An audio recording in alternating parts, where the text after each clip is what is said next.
ඒතර දරුවනේ අපෙන් අහන අවසාන තෝගේ 2023 24 වර්ෂයට හරිම ලේසි. මේ විකුණුම් පිරිවැය විදිහට ඇවිල්ලා තියෙන 2800 අපි දන්නවා ආරම්භක තෝගයට ගැනුම් එකතු කරලා අවසාන තෝගේ අඩු කරාම තමයි අපිට විකුණුම් පිරිවැය එන්නේ. ඉතින් මේ දෙක එකතු කරලා බලන්න 2900 1800යි කීයද එන්නේ කියලා 4700න් 2800ක් අඩු ගන්න. එතකොට අපිට එනවා අවසාන තෝගේ 4700න් 2800ක් ගියාම කීයක් එනවද?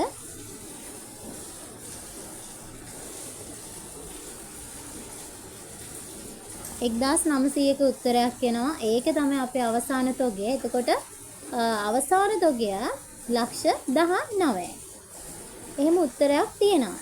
බලන්න පළවෙනිම උත්තරේ 12ට 1. ශුද්ධ ලාභය ලක්ෂ 2යි. අවසාන තොගය ලක්ෂ 19යි. එතකොට 11ට උත්තරේ වෙන්නේ 5 ලක්ෂ 28යි විකුණුම් පිරිවැය. 12ට උත්තරේ වෙන්නේ 1.